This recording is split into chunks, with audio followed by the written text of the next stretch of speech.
The road stretched endlessly before us, a ribbon of asphalt winding through the dense, shadowy woods. The faint glow of the moon barely lit our path, its light struggling to pierce the canopy of trees that loomed above.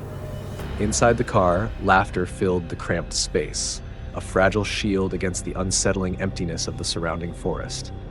Josh gripped the steering wheel with one hand, his other gesturing animatedly as he recounted some wild story about his college days.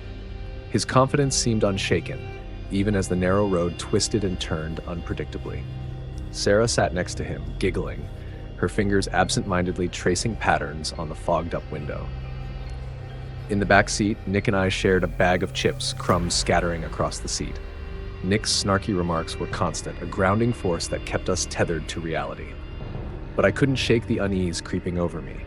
The road felt too empty, too desolate. The trees seemed alive, their branches reaching out like skeletal fingers. I pulled my hoodie tighter around me, trying to dispel the chill that crept into my bones. "Hey, Em," Nick said, nudging me with his elbow. "You're quiet. What's on your mind?" I shrugged, forcing a smile. "Just tired, I guess. How much longer, Josh?" "Maybe another hour," Josh replied, squinting at the GPS. This route was supposed to be faster, but it's taking us through the middle of nowhere. "Yeah, no kidding," Sarah muttered, her eyes scanning the darkness outside. I don't think I've seen another car for miles. As if on cue, the radio crackled, the static breaking through the music. Josh reached to adjust the dial, but the interference only grew louder, mingled with faint whispers that made my skin crawl. "What the hell?" he muttered, turning the volume down. The whispers stopped, leaving only the hum of the engine and the faint rustle of the trees. "Probably just interference," Nick offered, but his voice lacked conviction. The unease in the car was palpable now. The cheerful banter had dwindled into silence, replaced by the oppressive weight of the night. I glanced at the GPS on Josh's phone, but the screen flickered, the map freezing before disappearing altogether.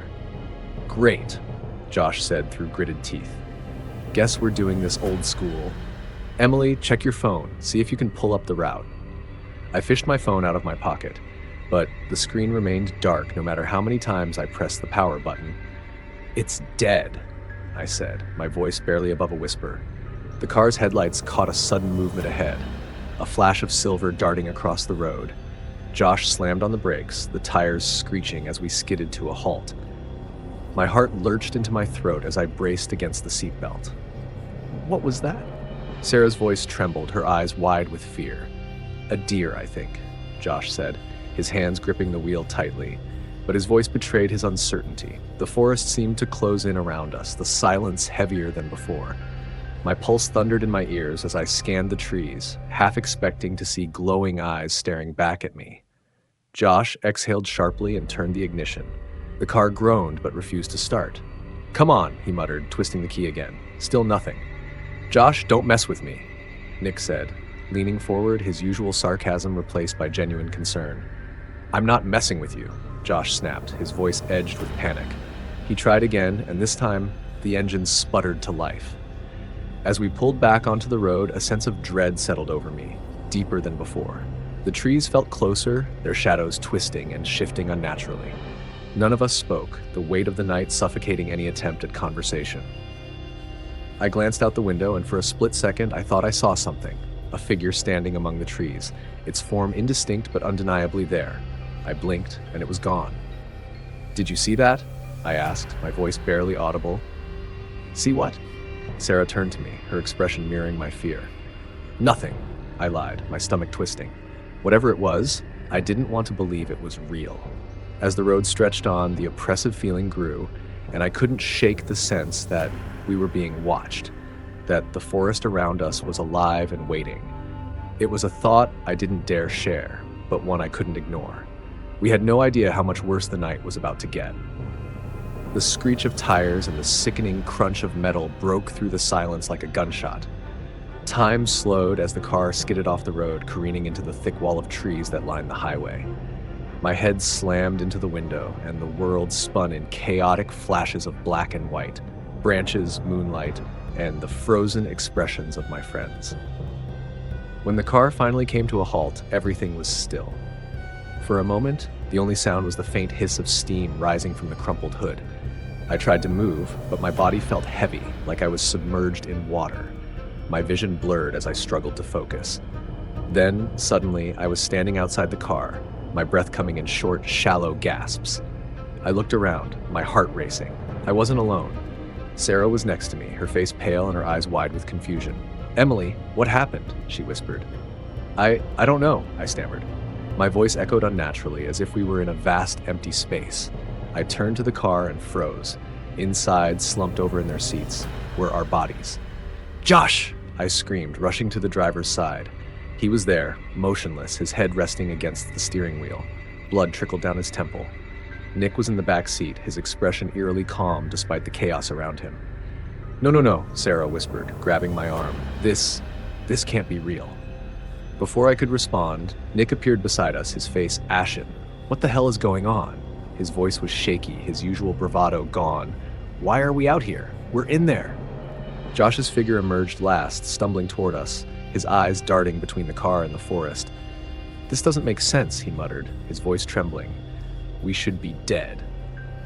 A cold wind swept through the trees, carrying with it a faint, otherworldly whisper. The sound was low and guttural, like a voice spoken underwater. I turned toward the forest, and for the first time I noticed the way the shadows moved, too fluid, too alive. The trees seemed to shift and breathe, their branches twisting like fingers reaching for us. "We have to get help," Josh said, his voice breaking the silence. Maybe someone will find us." "Who?" Sarah asked, her voice rising with panic. "We're in the middle of nowhere." Nick stepped forward, his hands clenched into fists. "We can't just stand here. There has to be a way back, to our bodies, to something." As we argued, a faint light appeared in the distance, flickering like a dying flame. It was barely visible through the trees, but its pull was undeniable. "Do you see that?" I asked, pointing toward the light. Josh nodded, his expression wary. "Yeah. But what is it?" "It doesn't matter," Nick said, already moving toward it. "It's the only thing out here that isn't trying to scare the crap out of us." "Wait," I called after him, grabbing Sarah's hand as we followed. The light grew brighter as we approached, casting strange, shifting shadows across the forest floor. The whispers grew louder, filling the air with an unintelligible hum that made my skin crawl. When we reached the source, we found an open clearing, bathed in an eerie silver light. In the center stood a figure cloaked in shadows, its form indistinct but unmistakably human. It didn't move, but I felt its gaze, sharp and invasive, like it could see straight through me. "Is that?" Sarah asked, her voice trembling. "I don't think we should be here," Josh said, taking a step back. The figure tilted its head, and the whispers stopped abruptly, replaced by an oppressive silence that pressed against my chest like a weight. Then it spoke, its voice echoing in our minds rather than our ears. "You don't belong here." The words were simple, but the malice behind them was palpable. The ground beneath us seemed to shift, the trees closing in as if trying to trap us. Nick stepped forward, defiant. "What do you mean? Where are we?" The figure didn't answer. Instead, it extended a hand, long and spindly, pointing toward the wreckage in the distance. The message was clear. Leave, or face the consequences. But how could we leave when our bodies were still trapped in the mangled car? And what would happen if we didn't? The clearing felt like a living thing, pressing down on us with every passing second. The shadowed figure remained motionless, its hand outstretched, pointing toward the distant wreckage. My pulse thundered in my ears, but I couldn't move. None of us could. "What happens if we stay?" Sarah whispered, clutching my arm like a lifeline. The figure's voice filled the air again, cold and emotionless. "Stay, and you will never leave." Josh stepped in front of us, his fists clenched. "We're not staying," he said, his voice trembling but resolute. "We're going back." Nick, ever the skeptic, shook his head. "How? Look at us. We're not exactly in the land of the living right now." "Then we figure it out," Josh shot back. "But we don't stay here." The figure tilted its head again, its shadowy form seeming to ripple with an unseen wind. The oppressive silence returned, heavier this time, making it hard to breathe. The forest around us felt alive, closing in, the trees bending and twisting as though reacting to the figure's presence. Suddenly, the whispers began again, louder now, a chaotic cacophony that seemed to come from everywhere and nowhere. The ground beneath us trembled, and a deep, guttural growl echoed through the trees. My knees buckled as the weight of the sound pressed against my chest. "Run!" Josh yelled, grabbing Sarah's hand and pulling her toward the direction of the car. Nick and I followed as the whispers growing louder with every step. The forest seemed to shift around us, the once familiar path now a labyrinth of twisting branches and uneven ground. The light of the clearing faded behind us, but the figure's presence lingered, its malevolent energy pushing us forward. "I see it!" Sarah cried, her voice cutting through the chaos. Ahead, the car came into view, still crumpled against the tree, our bodies slumped lifelessly inside. We reached the wreckage, panting and desperate. Josh was the first to approach his body, his hands trembling as he reached out. "What do we do?" he asked, his voice cracking. "I don't know," I admitted, my chest tight with fear. The whispers grew deafening, and the air around us grew colder, as if the figure was closing in. Nick knelt beside his body, his face pale. "If we don't try, we'll never leave," he said, more to himself than to us. With a deep breath, he placed his hands on his body's shoulders. For a moment, nothing happened. Then his form shimmered, and his body jerked violently before going still. His eyes fluttered open, wide and panicked. "It works!" he shouted, his voice muffled from within the car. Josh didn't hesitate. He followed Nick's lead, his form dissolving into his body in an instant. Sarah and I exchanged a glance, fear and determination mirrored in her tear-streaked face.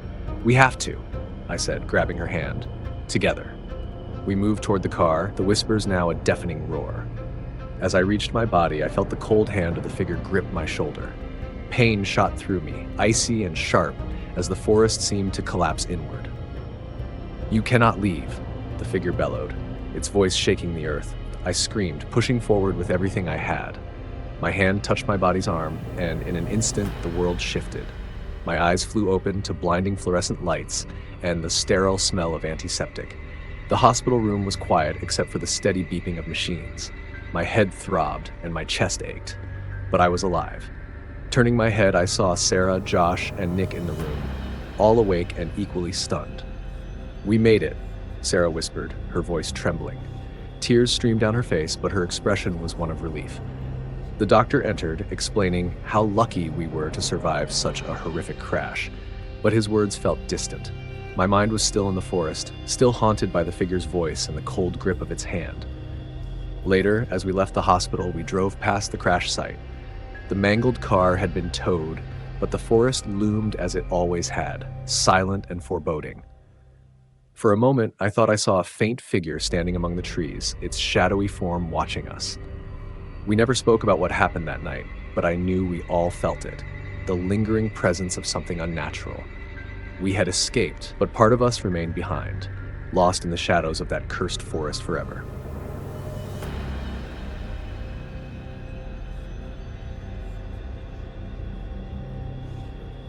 The streetlights flickered as I turned onto Willow Creek Drive, the last delivery of the night sitting in the passenger seat. The pizza box was warm, its faint aroma a welcome distraction from the eerie stillness outside. My usual route was in busier parts of town, suburbs with kids playing in yards and dogs barking in the distance. But tonight, the GPS had sent me to the outskirts, to a neighborhood I didn't recognize. As I drove, the houses became fewer and farther apart, their silhouettes darker against the night sky. The trees lining the street were tall and overgrown, their shadows stretching like fingers across the cracked pavement. I glanced at the time, 11:47 p.m. Too late for normal deliveries, but the app didn't discriminate. If someone wanted a pizza at midnight in the middle of nowhere, it was my job to bring it. I passed an old mailbox with its paint peeling, the address faintly visible. The GPS chimed, declaring I had arrived. I slowed the car, squinting to make out the house. At first, I thought it wasn't there. Then I saw it, a dark, sagging structure at the end of the street, hidden behind a mess of untrimmed bushes. No lights, no visible sign of life. The yard was a jungle, the driveway cracked and uneven. It looked like no one had lived there in years. A shiver ran down my spine, but I shook it off. People lived in odd places. I'd learned that much on this job. Grabbing the pizza bag, I stepped out of the car. The air was heavy, and the silence felt unnatural. No crickets, no distant hum of cars. Just me, the house, and the shadows. I walked up the driveway, the gravel crunching under my shoes louder than it should have been. When I reached the porch, I hesitated. The door was slightly ajar, swinging gently in the faint breeze. A piece of paper taped to the wood read, "Leave it on the porch." Convenient, I thought, but something about the note felt off.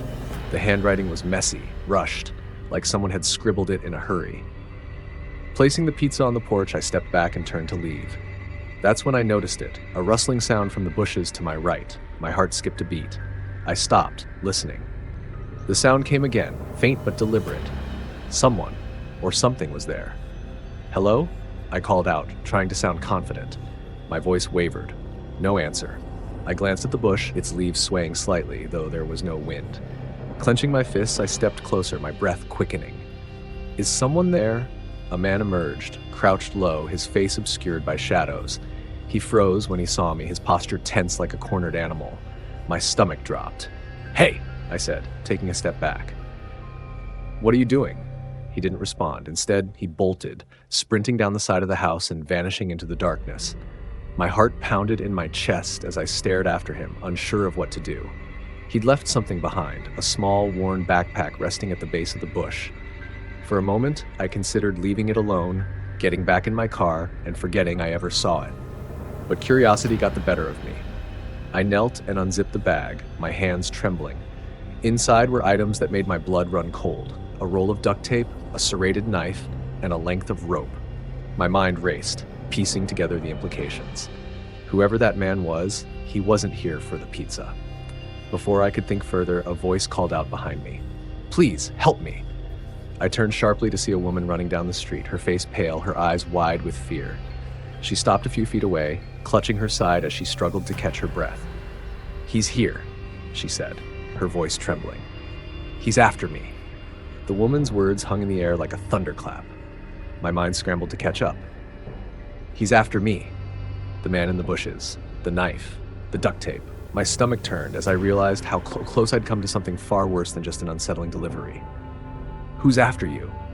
I asked, my voice sharper than I intended.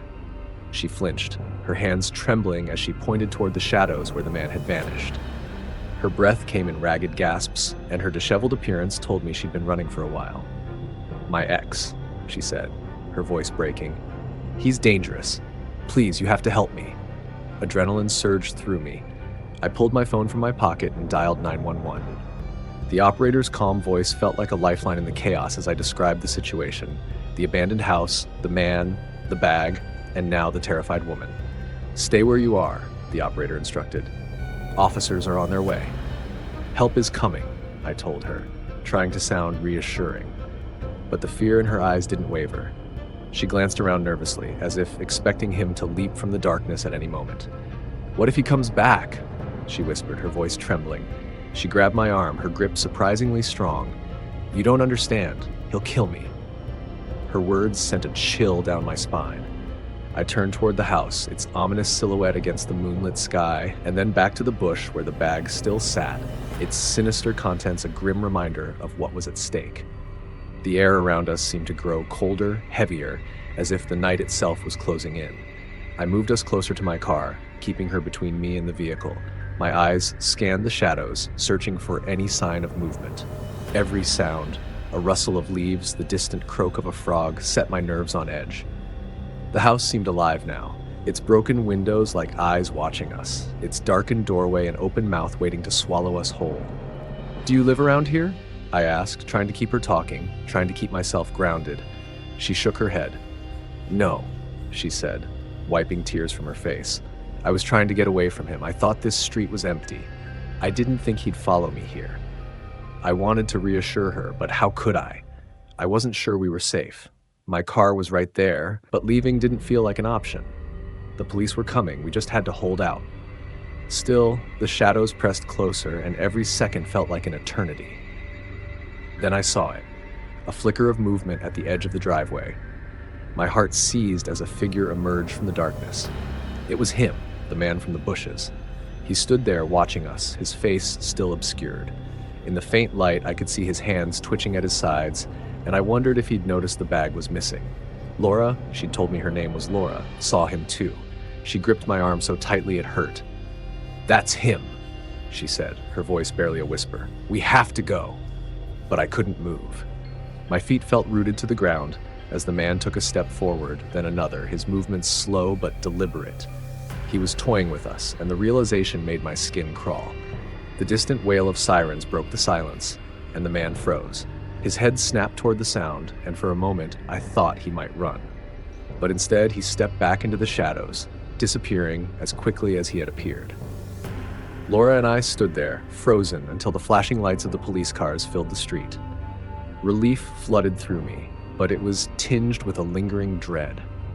The man was gone, but the fear he left behind remained.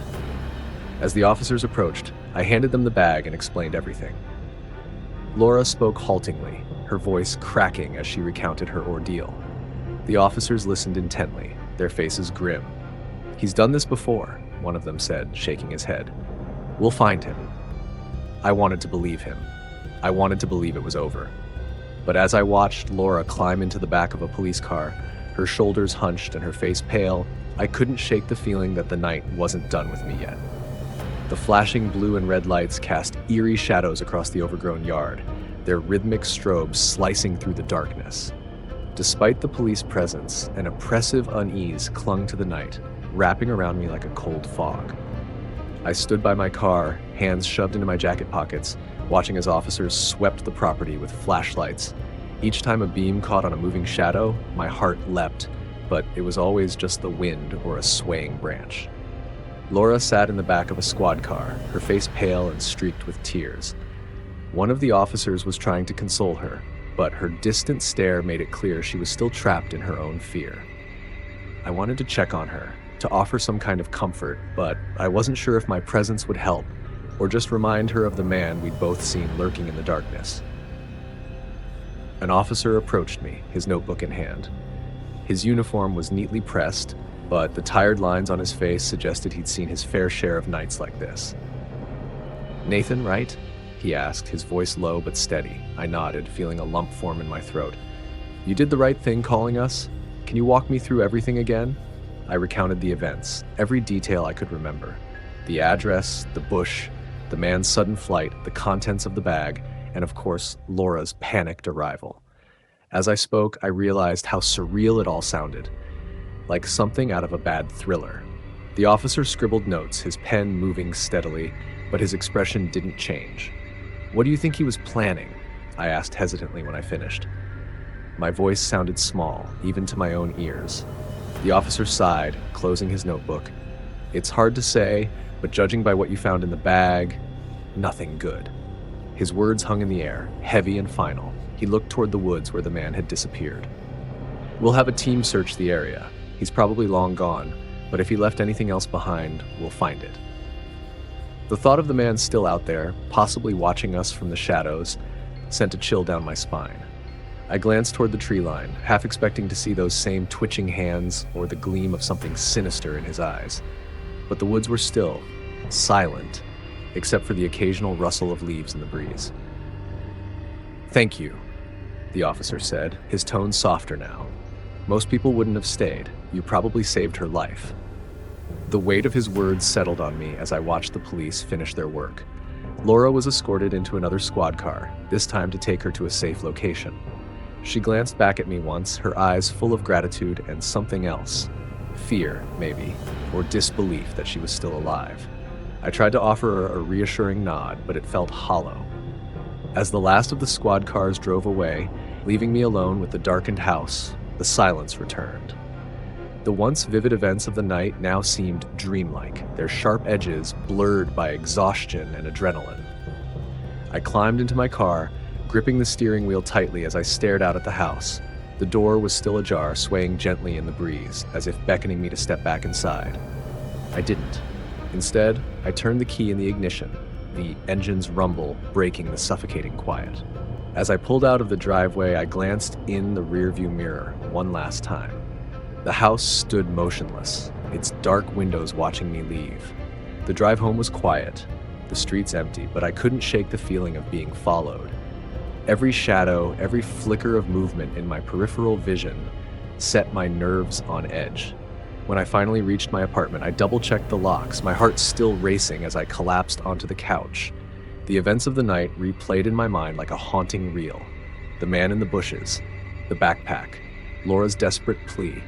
I had done everything I could, yet the unease remained, coiled deep in my chest like a predator waiting to strike.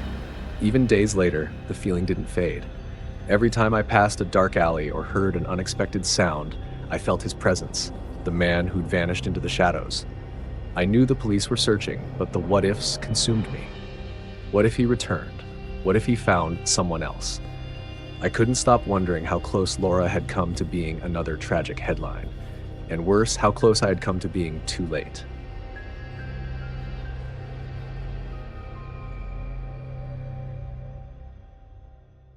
The air was crisp as Jacob and I walked along the cracked asphalt road that led to the outskirts of town.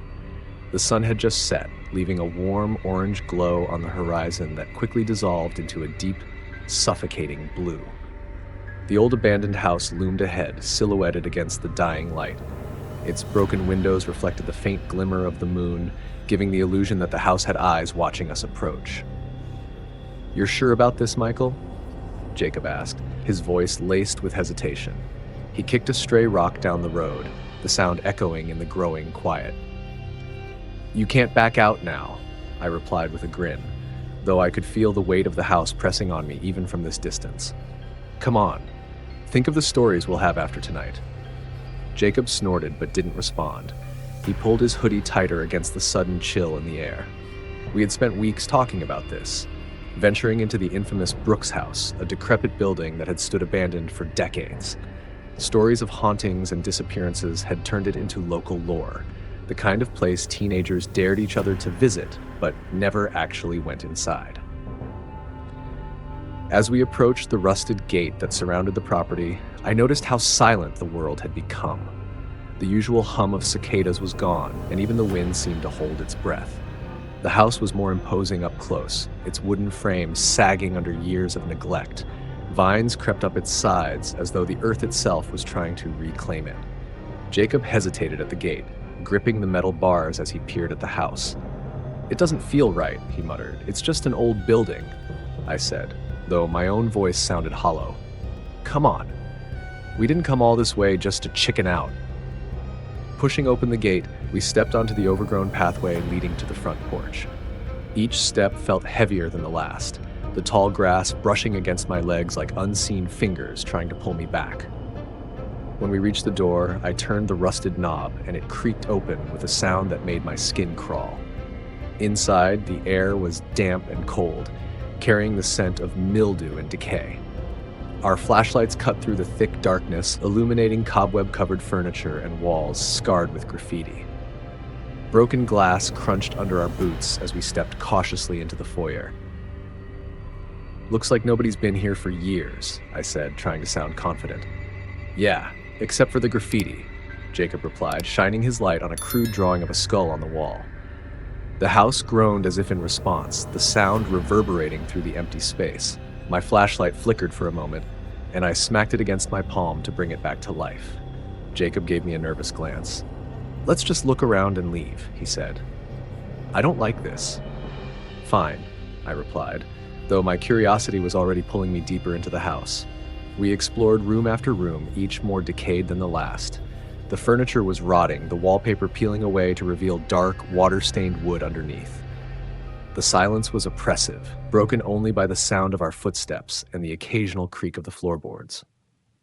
In one corner of the living room, I found an old mirror covered in dust. Wiping it clean with my sleeve, I stared into it. For a moment, I thought I saw something move behind me, but when I turned, there was nothing there. "Jacob," I called, my voice echoing faintly. "Come check this out."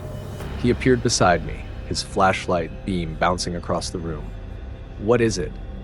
"I thought I saw something," I began, but then the mirror cracked, a jagged line splintering across its surface. Jacob yelped and stumbled back, and I felt my pulse quicken. "It's just an old mirror," I said, though my voice was shaking now. Jacob didn't look convinced, and for the first time I felt a cold knot of doubt form in my stomach. Something about this place was wrong in a way that went beyond its decay and abandonment. "Maybe we should head back," Jacob said, his voice barely above a whisper. But I couldn't shake the feeling that the house was watching us, waiting for something. "Just one more room," I said, ignoring the unease curling in my chest. Together, we moved toward the narrow staircase that led to the second floor. Each step creaked under our weight, the sound like distant whispers in the silence. When we reached the top, a faint, guttural voice seemed to echo through the walls. "Did you hear that?" Jacob asked, his flashlight trembling in his hand. I nodded, my throat dry. The voice was faint, almost inaudible, but it was there. It was waiting. The second floor was darker than the first, the air colder and thicker. It was as if we had stepped into a different world. The hallway stretched ahead of us, its wooden floor covered in a layer of grime. The doors lining the corridor stood slightly ajar, each one revealing a sliver of the unknown beyond. Jacob gripped my arm tightly, his flashlight beam darting nervously from one door to the next. "Michael, let's go back," he whispered. His voice was shaky, and I could feel his fear seeping into my own resolve. "Just a quick look," I said, though I was beginning to doubt myself. My words felt hollow, a flimsy shield against the growing dread. We started down the hallway, our footsteps barely audible over the oppressive silence. The first door we passed led to what must have been a bedroom once. Inside, a broken bed frame leaned against the wall, its mattress ripped open and spilling yellowed stuffing onto the floor. The room smelled of rot and mildew, but there was nothing else of interest. As we approached the second door, a loud creak echoed behind us. We both froze, turning in unison to shine our flashlights back the way we came. The hallway was empty, but the door at the far end, the one we hadn't touched, was now wide open. "Didn't that door?" Jacob began, but I shushed him, my heart pounding in my chest. "It's just the wind," I said, though the air was perfectly still. We pressed on, moving faster now. The third door led to a bathroom. The mirror above the sink was shattered, and the porcelain was stained with rust-colored streaks that looked disturbingly like dried blood. Jacob didn't even step inside, pulling me along toward the next door. And then, we heard it, a low, guttural voice that seemed to come from everywhere at once. "You shouldn't be here." The words hung in the air, thick and suffocating. Jacob's flashlight dropped from his hand, clattering to the floor and plunging us into near darkness. He scrambled to pick it up, his breathing rapid and shallow. "Michael, we need to leave now," he said, his voice barely more than a whimper. I nodded, my throat too tight to speak. But something compelled me to look toward the end of the hallway, to the open door that had beckoned us with its unnatural stillness. The shadows inside seemed to writhe, shifting and twisting, as if alive. "Wait," I whispered, stepping toward it. Jacob grabbed my arm, trying to pull me back, but I shook him off. "Michael, don't!" he pleaded, but his voice felt distant, drowned out by the pounding in my ears. I reached the doorway and shone my flashlight inside. The room was empty, its walls covered in peeling wallpaper and strange, dark stains that formed no discernible pattern. The air was colder here, and every breath I took felt like inhaling ice. And then the voice came again, louder this time, resonating through the walls like a tremor. "Leave, or never leave again." The temperature plummeted, and I could see my breath clouding in front of me. Jacob screamed my name, and the sound snapped me out of my trance. I turned and bolted, nearly colliding with him as we raced back down the hallway. The house seemed to come alive around us. The floorboards groaned and buckled beneath our feet, and the walls seemed to close in, the shadows stretching and clawing toward us. Doors slammed shut on their own, the sound reverberating like gunshots. "Go! Go!" Jacob shouted, his voice cracking with terror. We stumbled down the staircase, the wood creaking ominously with every step. When we reached the ground floor, I grabbed the front door handle, but it wouldn't budge. I yanked on it desperately, my palms slick with sweat. "It's locked!" I cried. "Try the window!" Jacob shouted, running toward the living rooms. I followed, and together we threw ourselves against the old, brittle frame. The glass shattered on impact, and we clambered through, scraping our arms and legs in our frantic escape. Outside, the night air was freezing, but it felt like freedom. We collapsed onto the overgrown lawn, gasping for breath and shaking uncontrollably. Behind us, the house stood silent and still, its dark windows watching us like eyes. But I knew we weren't safe yet. The voice still echoed in my mind, its warning a sinister promise. We sat on the overgrown lawn, staring at the house in stunned silence. My chest heaved as I struggled to catch my breath, my ears ringing from the adrenaline. Jacob was trembling, his hands gripping tufts of grass as if holding on to reality itself. "Did you hear it?" he whispered, his voice barely audible over the rustling wind. That voice, it wasn't human. I nodded, unable to form words. My mind replayed the chilling words, leave or never leave again. They echoed, as if the house itself had whispered them into my very soul. Every fiber of my being told me to run and never look back, but a stubborn curiosity burned within me, a desperate need to understand what we had just experienced. Jacob grabbed my arm, shaking me. Michael, we need to go, now. But I couldn't move. My eyes were fixed on the broken window we had just escaped through. It felt like the house was alive, as though it was watching us, waiting for our next move. And then I saw it, a faint glow from deep inside, like a flickering flame. It pulsed once, then twice, and disappeared. I think it's over, I muttered, though I didn't believe my own words. Jacob stood abruptly, pulling me to my feet. Over? Are you insane? That thing wanted to trap us, Michael. We're lucky to be alive. Let's get out of here. Reluctantly, I followed him back to the road. The cold night air bit at my skin, and the silence felt unnatural, like the world was holding its breath. We didn't speak as we walked, both of us too shaken to process what had happened. The town lights glimmered faintly in the distance, a beacon of safety that felt impossibly far away. But before we could reach the main road, I stopped.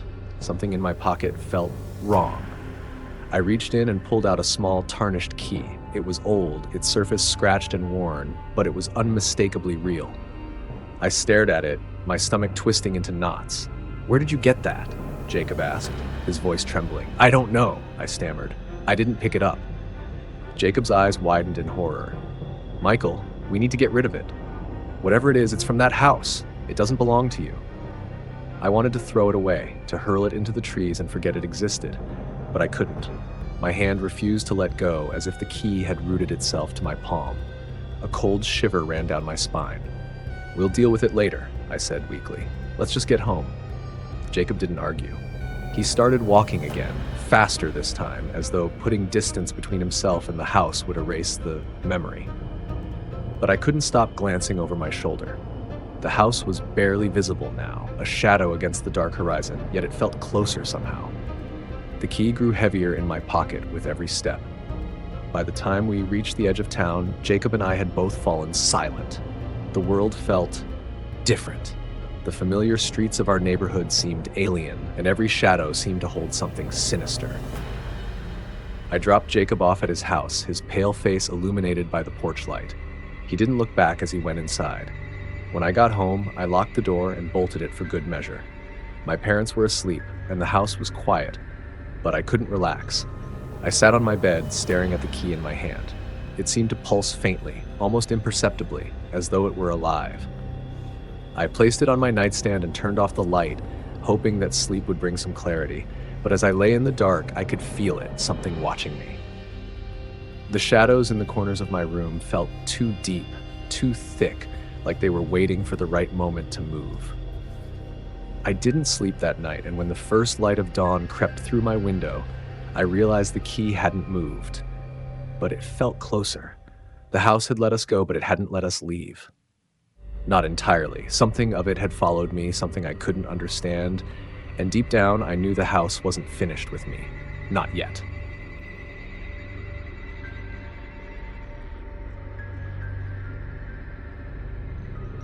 The storm rattled the windows like restless fingers tapping insistently on the glass. Rain streaked the panes in chaotic patterns, making the world outside seem like a distorted painting. I sat curled up on the living room couch, a blanket pulled tightly around me, the TV flickering with some late-night rerun I wasn't really watching. It was just noise to drown out the eerie silence that filled the house whenever the storm subsided for brief moments. My parents had left a few hours earlier, rushing out after my dad got a call from the hospital where he worked. "We'll be back as soon as we can, Alex," my mom had said, her voice strained. She handed me the emergency phone numbers for what felt like the 1,000th time, her maternal instincts warring with her need to leave. "Lock the doors, don't answer unless you know who it is." "I know, Mom," I had replied, waving her off. "I'm not a kid." But now, as the storm raged on and the house groaned under the weight of the wind, I wished they hadn't left. The house was old, built decades before I was born, with creaky floors and an attic no one dared to use anymore. Most nights, those sounds barely registered, a soft background hum to my routine. But tonight, every creak felt deliberate, like the house was alive, aware of my solitude. I tried to focus on the TV, but my eyes kept darting to the shadows stretching across the walls, shifting with the flickering light. The knock came out of nowhere, sharp and insistent, echoing through the house. My heart leapt to my throat. Who would be out in this weather? I hesitated, glancing toward the front door. It was late, nearly midnight, and my parents had drilled it into me never to open the door for strangers. But the knock came again, louder this time, almost desperate. I stood slowly, the blanket slipping from my shoulders as I made my way to the door. "Who is it?" I called out, my voice shaky. No answer. I peered through the peephole, the distorted image of a woman standing on the porch. She was drenched, her hair plastered to her face, her clothes clinging to her like a second skin. Something about her posture, hunched and trembling, made me hesitate. She didn't look threatening, but there was something off about the way she just stood there, unmoving. Reluctantly, I cracked the door open, the chains still fastened. "Can I help you?" Her head snapped up, and for a moment her wide eyes locked onto mine. She looked panicked, almost feral, her chest rising and falling with ragged breaths. "Are you alone?" she asked, her voice barely audible over the storm. The question sent a jolt of unease through me. I gripped the door tighter, the cold air from outside seeping into the house. "Why?" She tilted her head slightly, studying me like she was trying to read something in my expression. Her lips parted as if to say more, but then she turned abruptly, disappearing into the rain without another word. I shut the door quickly, bolting it and leaning against it for support. My pulse and my mind spun with questions. Who was she? Why would she ask if I was alone? I tried to convince myself it was nothing, a strange encounter, a harmless misunderstanding. But the unease lingered, crawling under my skin. I returned to the couch, but the storm outside and the flickering TV weren't distractions anymore. I kept glancing at the windows, half expecting to see her face pressed against the glass. Then came the sound. Faint at first, almost drowned out by the wind, a creak from upstairs. My breath hitched, and I froze. The footsteps followed, slow and deliberate, moving across the floor above me. The footsteps upstairs seemed to echo directly into my chest, each creak hammering against my ribs like a warning. I stared at the ceiling, my heart pounding so loudly I could barely hear the storm anymore. I wanted to tell myself it was nothing, the old house groaning in the wind or the pipes settling, but deep down, I knew better. Those were footsteps, deliberate, heavy, moving from one room to the next. I grabbed my phone from the couch, my fingers trembling as I dialed my dad. The call went straight to voicemail. "Of course," I muttered, swallowing the rising panic. I tried Mom next, same result, alone, completely alone. The footsteps stopped, and for a moment the silence was worse than the noise. I held my breath, listening intently. Nothing. No creaks, no thuds, no sign of movement. It was as if whatever or whoever was upstairs had realized I'd noticed. The thought made my skin crawl. "Think, Alex," I whispered to myself, gripping the phone tightly. The front door was bolted and all the windows downstairs were locked. There was no way anyone could have gotten in, right? I tried to replay the evening in my head, searching for any detail I might have missed. Had I forgotten to lock something? Had I heard a noise earlier and brushed it off as the storm? A new sound shattered my thoughts, a faint, rhythmic tapping. It wasn't coming from upstairs this time. It was coming from the staircase. I rose slowly from the couch, every muscle in my body screaming to stay still, to hide. But I couldn't just sit there. I crept toward the hallway, my socks muffling my steps on the hardwood floor. The house felt colder now. The storm outside a distant hum compared to the thundering of my heartbeat. The staircase came into view, the dark wood gleaming faintly in the dim light. My breath caught in my throat. Something was lying on the bottom step, a small crumpled piece of paper. I didn't remember it being there before. The tapping had stopped, and the house was eerily still again, as if waiting for me to make the next move. I hesitated, every instinct screaming that this was a trap, but curiosity or stupidity won out. I bent down, snatching the paper quickly, my eyes darting toward the top of the stairs. Nothing, just the darkness stretching into the unknown. The paper was damp, the ink smeared, but I could still make out the shaky handwriting. Leave.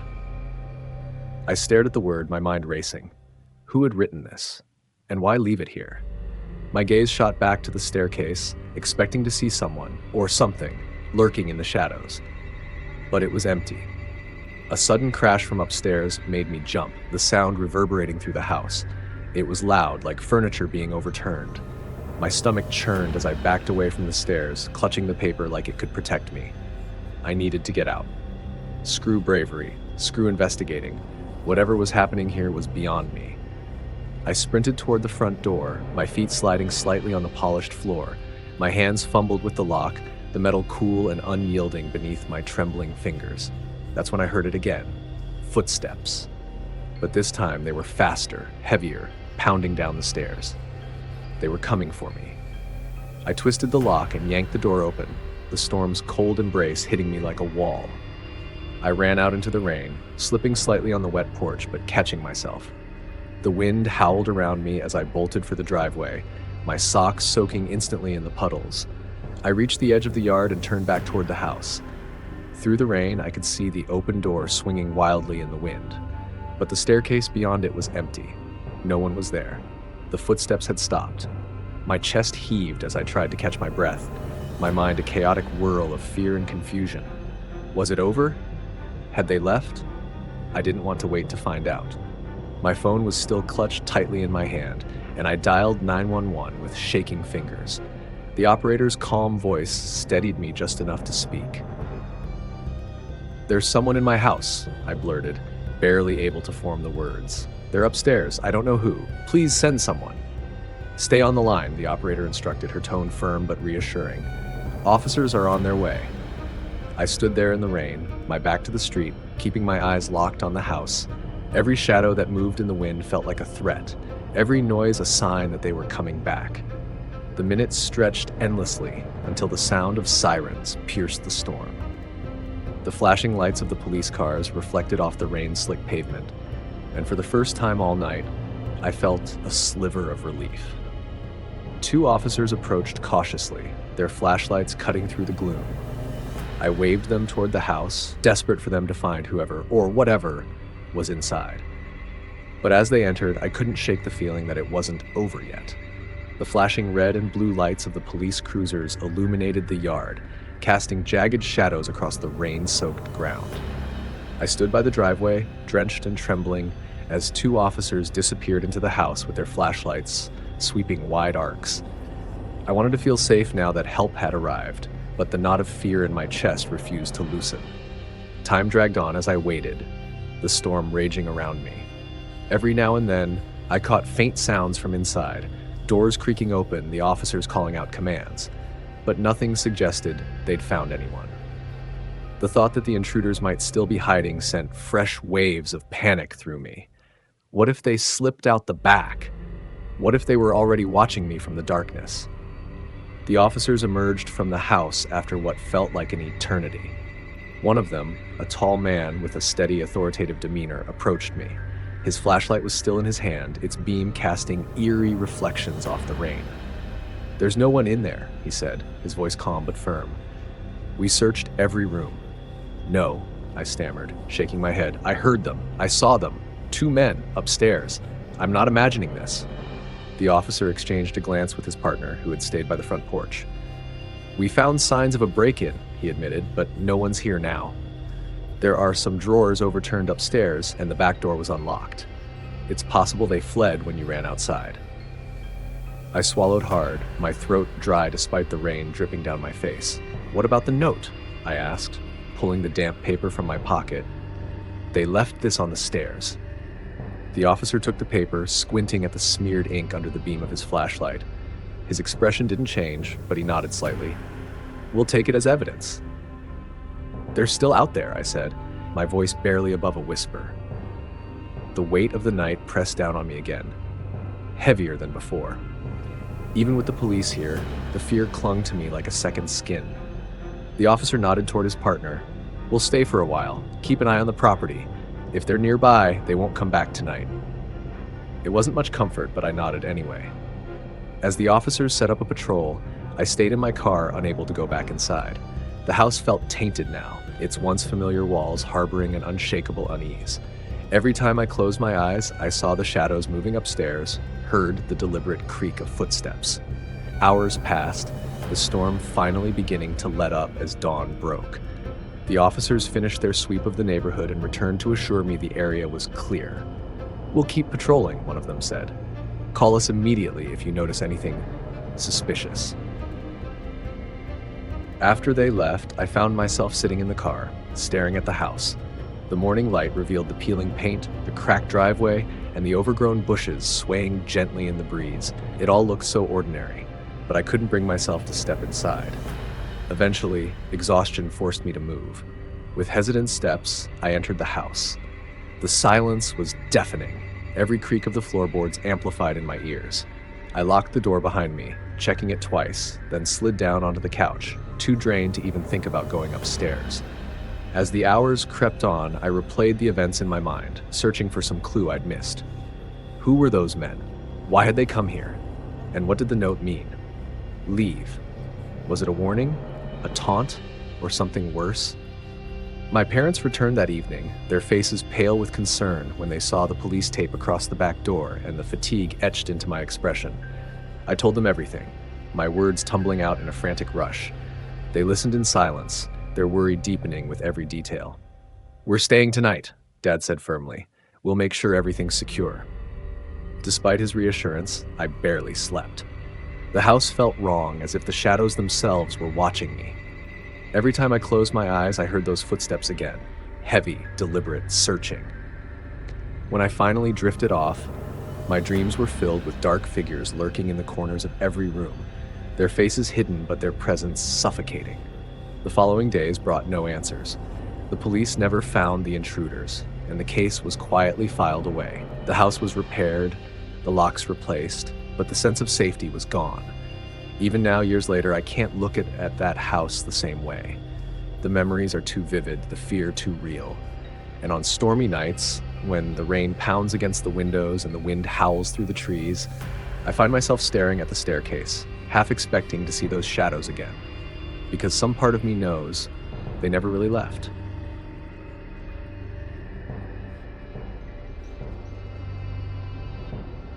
The wind carried a faint chill as I parked my car by the cemetery gates, the gravel crunching softly under the tires. It was my usual Sunday ritual, a quiet visit to Eliza's grave.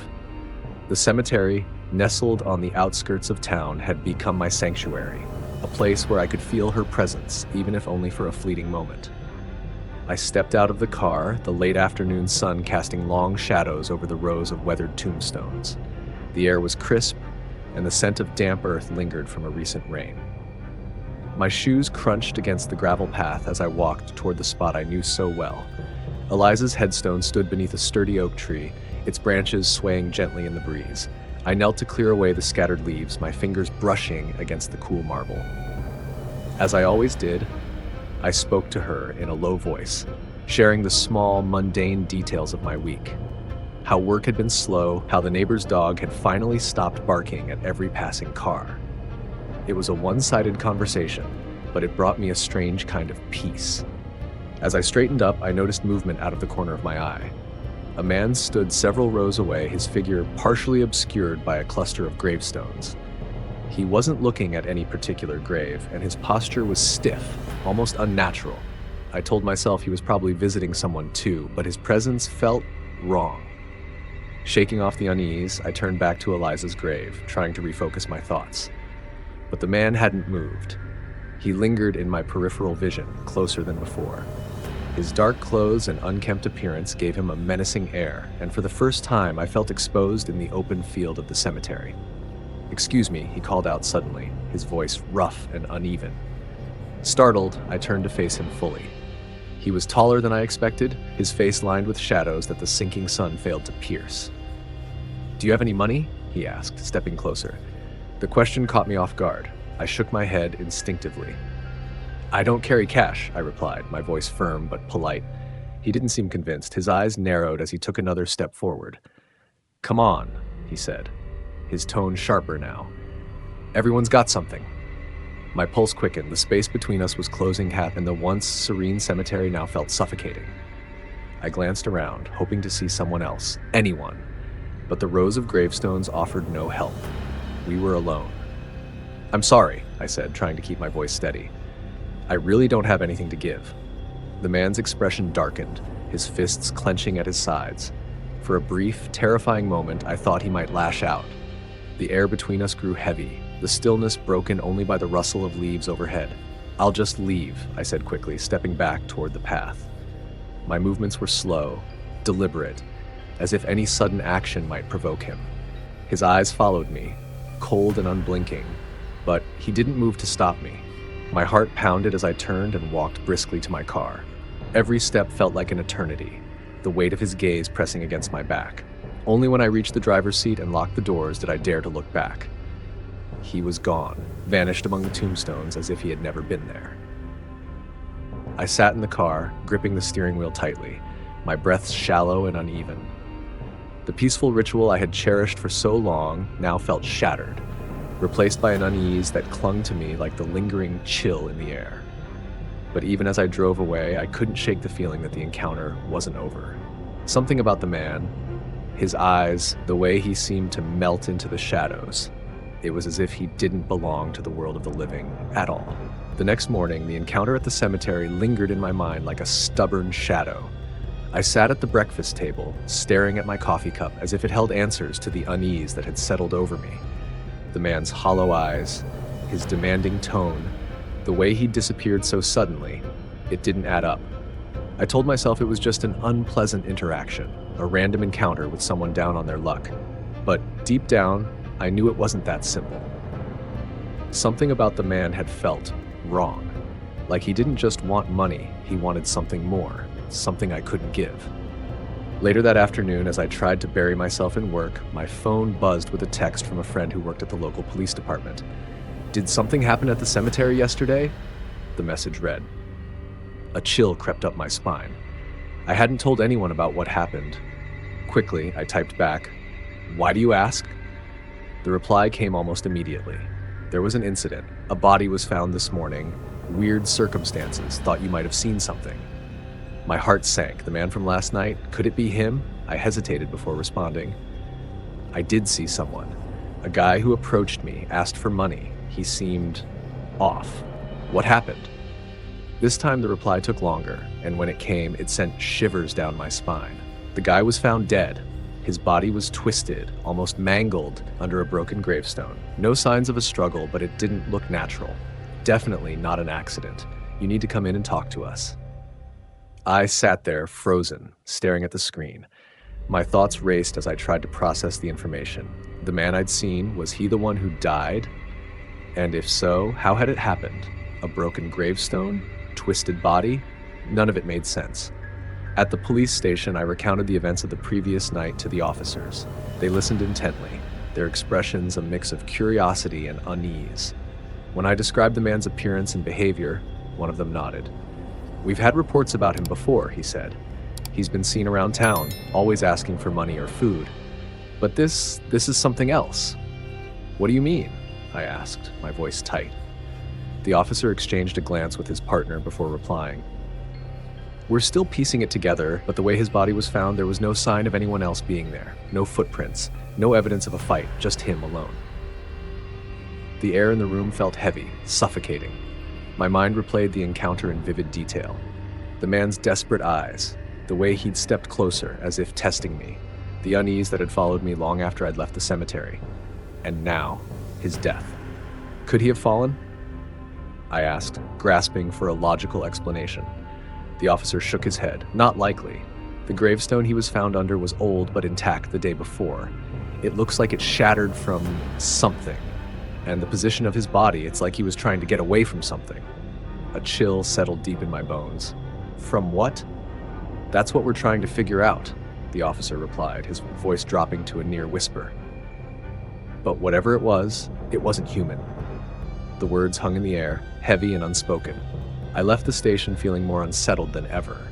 The sun was low in the sky as I drove home, its warm light failing to pierce the cold dread in my chest. That night, I lay in bed staring at the ceiling, unable to shake the image of the man's wild eyes and the thought of his twisted body beneath the gravestone. Every sound outside my window, the rustle of leaves, the distant hum of traffic set my nerves on edge. I told myself it was over, that the man was gone, and whatever had happened was an isolated event, but deep down, I couldn't ignore the creeping fear that the cemetery wasn't done with me yet. The days that followed felt like a blur, each one heavier than the last. I tried to go about my life as usual, but the memory of the man's desperate face haunted me. Every time I closed my eyes, I saw his hollow stare, heard his growling demands, and felt the suffocating weight of his presence. Worse, I couldn't stop thinking about how his body had been found, mangled under that gravestone, as though the earth itself had turned against him. It wasn't until a week later that I finally worked up the nerve to return to the cemetery. I told myself it was for closure, a way to reclaim the peace I'd always found there. But deep down, I knew it was something more. I needed answers, even if I wasn't sure I wanted to find them. The air was cold and heavy as I parked my car near the cemetery gates. The late afternoon light cast long shadows across the gravestones, and the familiar path to Eliza's grave felt eerily different. The gravel crunched beneath my feet as I walked, the sound unnaturally loud in the stillness. When I reached her grave, I knelt to clear away the fallen leaves, just as I always did. But my hands trembled as I worked, my mind racing with the events of that night. The cemetery was silent, save for the faint rustle of leaves in the breeze, but the silence felt oppressive, like the space itself was holding its breath. I glanced toward the section where the man's body had been found. Police tape still fluttered from a nearby tree, its bright yellow stark against the gray of the gravestones. I hesitated, then made my way toward it, my heart pounding with every step. The broken gravestone was still there, its jagged edges jutting up from the ground like fractured bones. The grass around it was trampled, the earth beneath dark and disturbed.